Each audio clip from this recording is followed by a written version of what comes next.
Hi everyone, Des here again, and this will be lecture 11 of our Advanced Manufacturing Technology module. And today we're going to continue on where we left off last week with the drawing and the application of the toolpaths necessary to process the stool you see in the top right hand corner here using AlphaCam.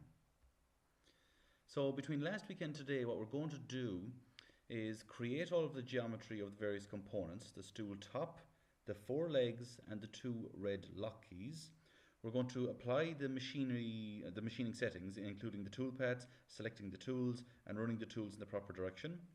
We're going to make any edits necessary, and we're also going to talk about processing multiple components in a single AlphaCam drawing. We're not going to have a dedicated AlphaCam file for the top, one for the legs, one for the lock key.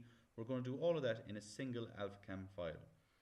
While we're doing it, we'll also apply the lead in and a lead out, and we'll see how we go with the duration of this lesson. Hopefully we'll have time at the end to do some nesting as well. So last week what we did was we drew the geometry necessary to produce this stool top, and we also applied the tooling to it, and we've got that saved and ready to go. If you haven't got that drawn, please stop this video now, access the previous video and draw along with it so you arrive at the point where you do have it drawn. I also want to introduce a new concept today called process planning. Now on the right hand side you can see this graphic shows this engineering component, and rather than just drawing the shape and hoping for the best and hoping that you apply the tooling in the right order and the correct tools, you generally use a thing called a process plan. And a process plan lists the operations involved, the description of the tool and the tool directions and the depths and the type of cutter that you're going to use, and the tool number as it appears in the machine, and also a description of the tool. So it's really just a plan for your machining operation. Now I didn't do it last week because I didn't want to confuse the issue. We were just using our tooling in our machines for the first time. So we'll just kind of backfill that in now. So here is the top of the stool, and here's the different headings I've chosen to include. So the operation number, a description of the operation, the tool number, and the tool description. And here's just a kind of a sample of this. There's more than one way to process something like this, but here's a suitable method. So operation number 1 was the finish cut of the external profile. So that was the finish cut right the way around the circular edge. It was tool number 1, for instance. It depends on what head or what slot in the carousel the tool is actually physically loaded into on the machine. That tool was a flat 10mm cutter. Operation number 2 then was the rough removal of the cross, the material that formed the cross. That also was a flat 10mm cutter. Operation 3 was another pass, a finish pass on the inside to tidy up those smaller corners with a smaller cutter, in this case the flat 5mm cutter. And the fourth and final operation then was the finish cut all the way around the edge of the stool with a 45-degree V-groove cutter, a chamfer cutter, to finish off the edge, to take the sharp edge off the tool. So that's what a process plan is. So today what we're going to do is we're going to start off by drawing one of these lock keys. There you can see the geometry of the lock key. Keep that handy. Either download the notes from Learn Online and have it to one side, or else take a screen grab from the video now, so you can just have the measurements to one hand. Here's our process plan. There's the blank template. Try to have a go at this yourself before we actually move on. Try to come up with the 4 operations that are required to process this. And here are the processes or the operations that I think will work best, but like I said, there's no one size fits all for this. We're going to begin with a flat 10mm cutter, and we're going to cut the total outer profile.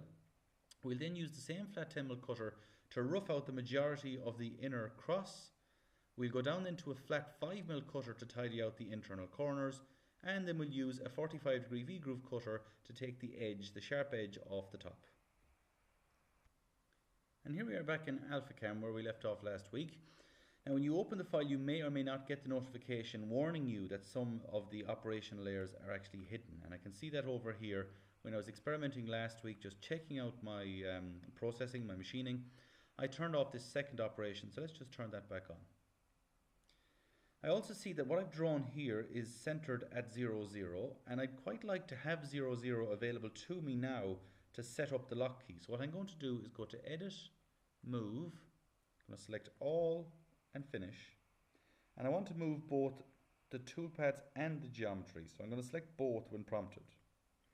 I'm going to pick it up by its center. If it doesn't automatically snap, I'm going to turn on the snap tool here, pick it up by its center, and let's that move that up nice and neatly, say to 500, tab 500 for safekeeping. Now it's not going to cause any problems moving it there because I've moved the toolpaths as well as the geometries. So if you want to take one last look at your drawing, you'll find that if we go to geometry, we need to start off a rectangle, and let's start it off at 0, 0. So the first coordinate will be 0, tab 0, enter, and the other coordinate will be 98, tab 80, enter. So there's the lock key profile. I'm going to turn off those ghost tools temporarily, Control G, and I'm going to fillet all 4 corners. So edit, fillet, and the fillet here is radius 30. Now because I just have a single geometry here, this rectangle, I'm going to save myself a bit of time by not having to pick all 4 pairs of corners. So I'm going to, instead of selecting individual, I'm going to select all as set by ghost tool. Press OK, then select the geometry, press finish, and it will detect every single corner on that geometry and fillet them, which is exactly what I wanted it to do. I want this little cross to be centered in the middle, so let's go to geometry, turn on construction, and begin a line. I would start a line from the very top down to the bottom, tap escape, and if you hit the space bar, it will reopen the last command, which in this case is a line command. So I'll start at the left, move across to the right. Now the slot is going to be 18 mm wide and 18 mm high vertically. So let's turn off construction. Let's go to edit and offset, and the offset distance will be 9 mm. And I want to offset as geometry, so tick that, because I want this purple construction line to offset as green geometry. So press OK, offset the midline to the right, midline to the left, and this horizontal line up and the horizontal line down.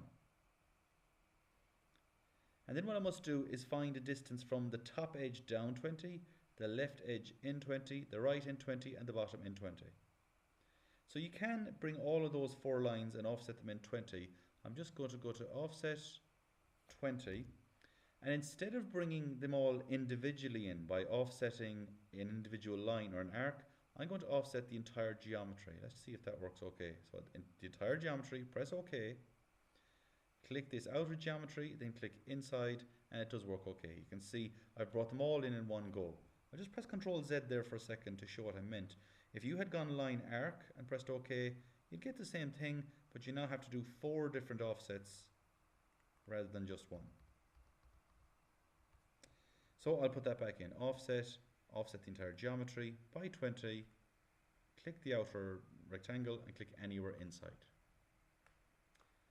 Let's now go to trim, and I want to trim all of those. So select the entire object, then press finish, and then trim away the pieces you don't need. So I'm going to trim away those lines on the outside there. Then inside I'm going to trim away those edges there, and you'll find there are certain things like that arc I won't be able to trim. I'll have to come back and delete that in a second. Just like AutoCAD, if no line cuts or intersects another line, you're going to have to delete it rather than trim it. And don't forget to also trim off these internal corners as well. Whenever you're happy, tap escape, and I'm pretty happy with that, so I'm going to go to delete and select all those 4 corner arcs. And the last thing I must do to finish off the geometry is to ease these outer corners. So I'm going to use a fillet, and the fillet from the drawing is 3 mm, and I do have to pick individual here. I can't apply the entire geometry with fillets because it'll also fillet these edges, and I don't want those filleted. So press OK and just pick the outer edges like that.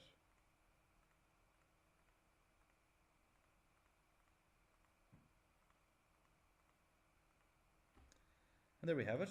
So tap escape to clear the commands, press Ctrl G to turn on the ghost tools, and I can clearly see that I've got too many ghost tools. I just need a single operation to machine out this center. So let's go to edit, join. We'll join all and press finish, and I'm just going to join the geometries for now. And there we have it. Now at this point for practice, I'd like you to have a go at machining that yourself before you actually look on and see it happening in the video, just to make sure you can do it. So I'm going to move on and machine it anyway, and the first thing we're going to do is go to Machine, tool directions, and because it's closed geometries, I'm going to select outside and select the outer edge to tell this ghost tool to jump outside, then select inside and select this inner geometry to tell that ghost tool to jump in. So I can now close that. And just for visualization purposes, I'm going to go to geometry and draw a rough rectangle around it. I'm not going to be too precise there because this is just for my own visualization. I really like to see the solid simulation rather than the simulation, and I need a solid to achieve that. So let's go to 3D, set materials, click that outer rectangle. We'll set the top material, the top Z to 0 and the bottom to -18. And press OK. So just going to view and ISO, I can see now I have a block to work with. And I'm going to do this in 3D. So following my process plan, or as close to it as I can, I'm going to go to Machine, select Tool, and I want a flat 10mm cutter. And I can see just for verification purposes that will actually fit, it will process this out in there. So press Enter to accept that. Now it should be worth noting that it's totally up to yourself. You could have drawn all the geometry first and then applied the machining in one pass, but just for practice I want to draw a piece, machine it, draw a piece, machine it. There's no real reason to do one over the other. Whatever works for you is best. So now let's go to rougher finish, and I want it to be vertical. I want to go to general and everything is okay there. Levels and cuts, the safe rapid level will again be 40, the rapid down to will be 5, material top will be 0, and just because I've chosen to do it this way, the bottom is going to be -18. I'm going to say I'm going to machine all the way through. Number of cuts, let's make it 4 again, and that's okay. Machining data, I want to leave that alone. We'll explore that again in another video. Lead in and lean out. I want to apply a lead in and a lead out. Let's do an arc, and let's have it just arc radius equals tool radius by something small, say 3. And let's copy that across to the lead out so they're both the same. Press OK. So it now preloads my mouse. Which geometries do I want to apply this machining to? Well, I want to apply to the outside and the inside, and press finish. And what I'm going to do to speed things up, if I run the simulation now, it will run the simulation on this first part, the top, and then come over here. So I'm going to turn off the first 3 operations. And now I'll run the simulation. So view, solid simulation, play, and just that's the issue we had a couple of times before. Let's go to home, select the post, actually select the machine, any machine really, and now try again. And you can see it starts here with the lead in and the lead out. It's going to process the outer profile, the outer groove in the 4 goes that I asked it to. And I should then move straight away into the inside and process the inner cross out in the same number of grooves. The only thing I'm watching out for here, and it hasn't happened, is if you make the radius too big for the lead in and lead out, it won't actually fit inside that cross and it'll break its way out. And what we've done without almost trying to is because we put the lead in and lead out in the center here, it machined out that little wisp of timber that was left in the middle of the stool earlier. So far so good, that looks okay, but I can do better in terms of the corner in there. So I'm going to stop that simulation. I'm going to go to Machine, select Tool, a flat 5mm cutter, press Enter, and then I'm going to go to Rougher Finish, General, take account of previous machining, that's important because I don't want it to have to process all this inside shape again. Levels and cuts will be the same, machining data, everything else should be the same, so just press OK and apply this time just to the inside loop. There's no advantage in machining this outside profile again with a smaller cutter. Not in this case anyway. So I'm going to press this geometry and press finish, and sure enough I can see just at the edges, the toolpath just applies itself there. So let's run the simulation again. I'll speed it up a little this time. And I'll slow it down just as it comes to the end of this groove, and you can see what should happen is the cutter should change, move to a smaller, a 5mm cutter, and it'll start to process out these corners a little tidier. And you can see it is doing it there.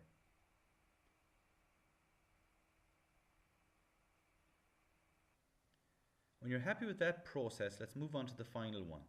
Final process is a very shallow 45-degree chamfer around the edge and the inside of the lock key. Now if you look at the original model of the stool, the original photograph of the stool, this lock key is going to fit into the little extrusion left at the top of the legs. And because, as you can see here, the tool path will always have a slight fillet, a slight corner in there, this lock key won't be able to fit squarely into the corner later. So a good strategy for that, if you have two components fitting together and this little corner is going to be a problem because it's not sharp, what we can actually do is take the chamfer off the edge here where my mouse is, and that will allow a little bit of room for the component to slot together perfectly. This little chamfer, this little fillet that I'm going to take off here, in fact, is going to allow the fact that it's not a perfectly sharp corner on the leg. That'll be more apparent later when we actually see it going together. So what we're going to do is go to Machine, select Tool, select the 45-degree chamfering cutter, and press Enter. We're going to have to bring the tool paths back in line with the green geometry, so we're going to have to move the ghost tool, or tool directions. So go to tool directions, go to center, bring this geometry and that geometry back to the center and close it.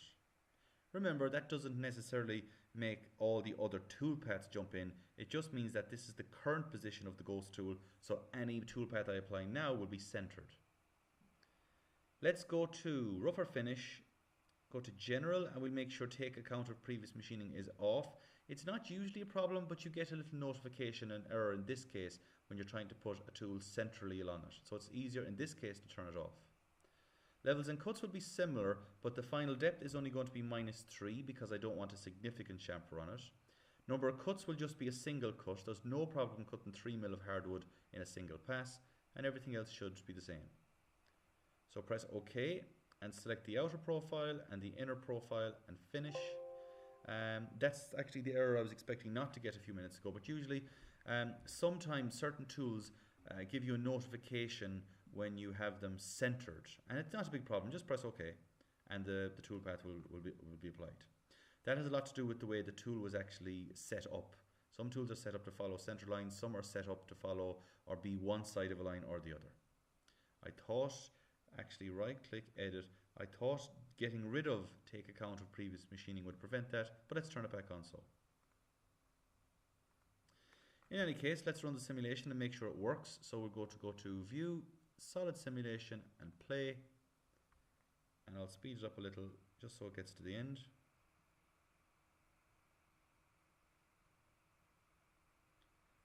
And now after this red cutter machines out all the corners, we should then see the V-groove cutter cut a nice neat chamfer on all edges.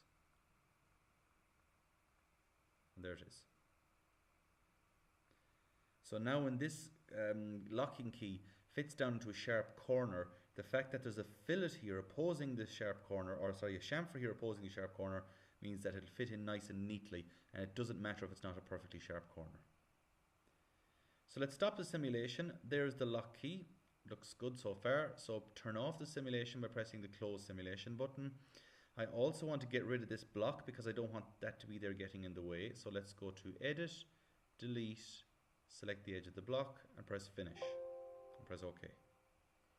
Going to go back to View, XY, and let's move this up beside the stool top. So go to Edit, Move, draw a box around just the lock key, press Finish. I want to move both the geometries and the tool path. Let's pick it up by its center just to be neat, and let's position that up here beside the stool at a position of 800, 500. So 800, tab 500, enter, and there we have it. And you can see the tool paths update. Because it has now moved from here to here, and because I've moved the tool paths as well, this blue dotted arrow showing me where the cutter is going to leave the stool top and move towards the lock key also moves. We'll now move on and draw the geometry and apply the tooling necessary to machine this leg using AlphaCam. So here's the drawing of the leg. Take a screen grab of that or else access the notes on Learn Online and have it to hand in a few minutes. Just one thing to note here, in this drawing, in this graphic, you can see a slight fillet at the bottom and a slight fillet up there. Now normally if you wanted to mass produce these very quickly, you don't really want to have to go squaring out the fillets or the non-sharp edges left behind by the radius of a cutter. So what you could do, be clever with your machining and actually cut a fillet there with a filleting tool or a chamfer tool to make this square peg effectively into a round peg, so it will go into the lock key. The lock key, of course, has this slight little radius in the corner. So you can be very clever with your machining sometimes, rather than having to take time with a chisel or another tool to go squaring out a trench or a groove, to actually make the opposing portion, the tenon in this case, actually have the same fillet or chamfer on it. So the process plan in this case is going to be simplistic. Have a quick think about that before you watch on with the video. And here's the process plan I have in mind. Because it's just an open or closed profile, a single operation all the way around the leg, followed by another operation just to tidy out the corners, will suffice. In this case, I'm not going to ease any of those corners. In my mind, I will actually tidy up the corners with a chisel afterwards. So just two operations: get the entire profile drawn first of all, machine it with a 10mm cutter, and then with a 5mm cutter. So please have a go at drawing that before we actually move on, and try to get to the situation where you've machined out the entire leg and you're ready then to have all three components processed on a single sheet. Now back in AlphaCam, because it's a complicated enough drawing, I'm going to leave the image here to the left just so I can see it.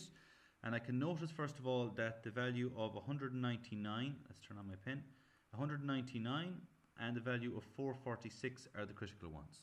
So let's go to Geometry, Rectangle, and I'm going to go and turn on a construction line. And I'll begin at 0, tab 0, enter. Sorry, when I pressed construction, it turned off rectangle, so turn back on rectangle. And 0, tab 0, enter. And the other coordinate is going to be 199, tab 446, enter. So there's the construction rectangle I'm going to work with. And I suppose I can start off with this 52 value over here, and I can also do the 48 value as well. So let's go to Edit, Offset, and the first value is an offset value of 52. And before I mess up my drawing too much with too many geometries, I'm not going to offset them as geometry. I'm just going to offset a line or an arc. So do not offset as geometry for now. So I'm going to offset this top one, by 52, press OK. This top one is going to come down 52. Let's do this 48 value. So offset again, a value of 48. Press OK. Let's bring in that.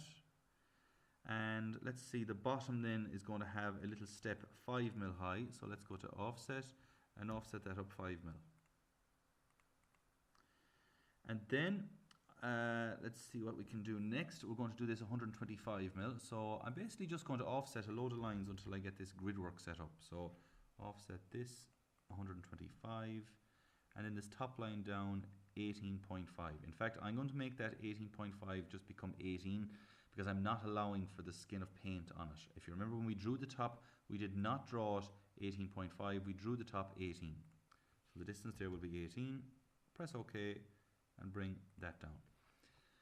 And this is just a matter of preference. Before I go too far, I want to trim away some of the stuff that will help me. So you can see so far, if I just change my pin, I'm working on this top line up there, and I've got that little notch as well. So let's go to trim. I'm going to trim all of these entities and press finish. And I'm going to trim out that line, that line, that line, and that line. So that little step that I've got there is going to be useful. In fact, I can also get rid of that line. And it's worth pointing out at this stage that this is not necessarily the only order to do this. If you can do it more efficiently in another order or doing different portions or different methods, then perfect. It works for you, then great. As long as you get the geometry correct at the end of the day, that's all that matters. Let's now deal with the corner here, this little notch. So I'm going to go to offset 20, and I'm going to take this line and offset it into the right 20 and another 20. And to get the little groove here, it needs to come up 18.5 or 18 in this case because we're not putting a skim of paint on it. So let's offset this by 18, offset this line up. And I can do the same thing at the bottom here. So I need another value, this time 33.5 from the very bottom. So let's go 33.5 from the very bottom up. That's where this top portion of the leg here is. So let's also set the trench then to 18mm. So I'm going to pull up an offset, 18mm again, and bring that down. So I can see two little grooves that need to be removed. This little groove here and the groove up at the top. So now let's move back over to our trim tool again, and I'm going to trim all of those, press finish, and now carefully click out the pieces you don't need anymore. So I certainly don't need those 3 lines anymore, and this is the line I'm after to remove the groove. And to allow me to actually have the groove, I need to get rid of all those components there. Then at the bottom, this is going to be the groove, and let's click all of these elements to allow me to actually have that groove. If you tap escape, now you can see what we have, and we're getting very close to actually having the leg itself. So there's the groove. These components there are kind of surplus to requirements. I won't delete them just yet in case I need them, but there's no actual need for them eventually. So what you can do in a few minutes is you can draw over this with geometry, or what I'm going to do is I'm going to pick all the pieces that I want to convert to geometry and use the change tool to do just that. Now while I'm at it, I should probably turn back on my trim tool. Let's go to trim, I'm going to select the entire object and press finish, and we'll trim out as many of these as we can. We certainly won't be able to trim away those because they're not actually cutting anything, but anything you can't trim away, just delete it in a second. And it just occurs to me that I've made a slight mistake. If I just see my drawing over here, it was 125 and 32 to get this little step, which meant if I offset a value of 32 from here, I actually used the wrong line for this little step. So best, I'll show you how to fix it. It's 48 mil in here, and the only reason for having that line 48 mil was to establish this line up, but that didn't stop this little shelf. So I need to extend this line on to make that 32. No big deal. I'm just going to go to extend by distance, or just the regular extend, not extend by distance, extend. And I'm going to draw a box around all the components that are going to be featured in it. So let's just draw a box around like that. Press finish, zoom in and click that line and extend it on. So now we can actually do the trim tool again. Finish. And just trim out the corner more neatly this time. So I leave the 2 lines there for now. I'm not sure which one of those I'll need in a minute. While I'm at it, I'll use the delete tool to delete those 2 bottom lines. Press finish, press OK, and that's OK for now. So the drawing isn't particularly clear about this next part, but this line is representing the springing point of that curve, and it starts at the top of this fillet. So this is actually a height of 301 mil, so it's 291 plus the radius fillet there of 10. So I'm going to go to edit, offset a value of 301, take the very bottom line and offset it up the way. And what I need now is a curve starting at this point, going as far as there with a radius 295. And I'm going to try and do it the wrong way first of all. So if I go to geometry and press arc, and I want this one, 2 points and a known radius. And if I pick this point followed by that point and then put in the radius of 295 when prompted, you see the arc goes the wrong way. So undo, and let's put that in again. This time I'll select the points in the opposite order. I just clicked the wrong point there, so I'll try that again. Carefully pick that point, and now type in 295, the arc will go the right way. Similarly here, there's a springing point of the curve, and the springing point is 58 in from the left hand side. So let's go to edit, offset 58, and I'm going to bring that from the left over, and this is going to be the springing point of the curve. So now if I draw the curve from there, I don't actually have the point because it's not obvious to me that this is 180, but they're actually perfectly horizontally aligned. So I already have the point there, and let's be very careful about this. The point I'm going to bring is this 32 point where that comes down. So it's actually this line, that point there is the point I'm after. Now that's not explicit from the drawing, but just trust me on that. So let's go to geometry, arc again. I'm going to select this point first. If you can't pick the intersection, get down and select intersection, then click the 2 lines, it'll pick up the intersection. And now get up here and select the end point, and if I put in a value 105, enter, it puts in the arc for me. Before we do anything at the bottom, I want to tidy that up. So let's go to edit, trim, draw a box around the entire construction so far, press finish. And there's a lot of stuff I want to get rid of here. So I want to get rid of pretty much all of these lines that it will allow me to delete. I want this curve to be the main line now, so I'm going to get rid of that. In here I want to get rid of that line and that line and so on. So I'm also going to go to delete now and delete a lot of the lines that I can't actually trim away. So spend a couple of minutes yourself there just making sure that you get rid of any of those lines that you don't need. And I'll also need to trim again. So let's go to trim, finish. I want to trim that line and that line. Okay, that's okay for now. So what I'm going to do now is try and get this curve on as well. You can see here that this vertical section is 180 high. So what I need to do is offset a value of 180 this line downwards. And you know what? I'm going to delete that other line just so it doesn't confuse the matter as well. So now I'm just dealing with this. So this is the point that is going to be the springing point of this bottom radius 105 curve. So I'm going to do the same thing here. I'm going to offset 58 mil in from the edge.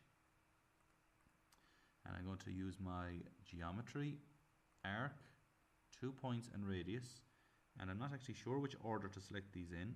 So it's usually this one. It won't pick up the intersection there. So let's go to intersection. Select the two lines. And the radius is 105. And I happen to pick them in the right order. If the curve ever goes the wrong way, just pick them in the opposite order. Now I think I'm pretty close there. So let's go to edit, trim. And you could, if you wanted, to just do all the trimming at the very end. But I find it easier to visualize if I trim it out in sections. So go to finish, and I'm just going to spend a couple of seconds now trimming away some of the stuff that I think I don't need. And I just see I actually did need that 48. I didn't trim that, so let's just offset that back in for a second. Offset that in and just trim out the excess then.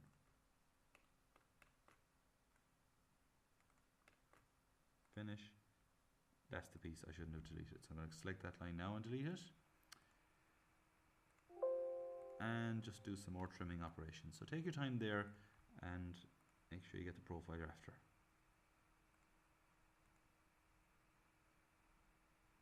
And I think a lot of those lines now can actually just be deleted. So let's delete that one, that one, that one, that one. Yeah, and I'm pretty sure I have the profile. So the last thing I'm going to do now is go to edit and go to fillet. And a radius 3 fillet goes on more or less just all the internal corners. Now this is where the lock key is going to fit in, and if you indulge me for a second, if the lock key had a shape like this, I'll turn off the snap for a second, the square lock key would not fit into this socket. But the fact that we've taken a chamfer off the lock key as well means that it'll fit nicely into this fillet. So let's just go back and turn on that fillet again, press OK. I also want a fillet in here, and I want a fillet down here as well. And the last fillet I want then is a radius 10 fillet on the corner of the leg here. So I'm pretty sure that's it. So I'm going to go to edit and join. Go to join all of those geometries and press finish. These are constructions, so I need to change them. In fact, I'll just maximize my screen now so I can see the whole thing. I'm going to go to edit and change from construction to geometry. Select all of those, select finish, and because it's already joined, I've got a single ghost tool, single operation. It might be worth your while actually going to machine, tool directions, and do a manual point to actually tell this to start somewhere else. For instance, I can tell it to start in the center there or the center there, just rather than starting on a sharp corner like that.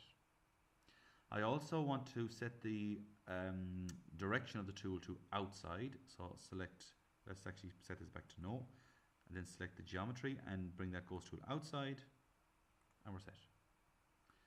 Just for visualization one last time, geometry, rectangle, we'll draw a rectangle around the entire object. I've drawn that as construction because I forgot to turn off construction. So let's quickly go to edit and change that back to geometry.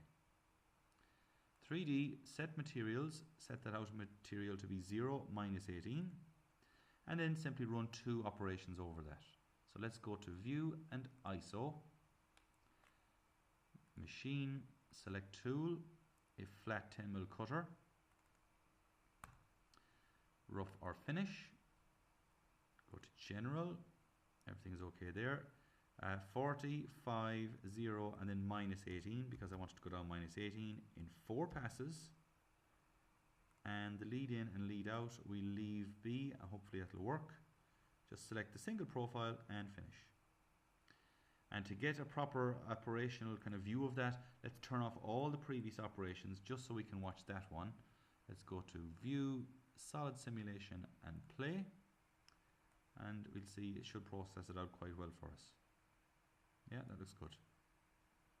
I'll stop that before it runs its course, and we'll go to Machine, select Tool, and we'll select the small flat 5mm cutter. Looks good. For our finish, all we do is go to General and make sure we take account of previous machining. Everything else should be okay, so press OK and apply this new toolpath to the same geometry. Press Finish, and there we have it. The solid simulation will run.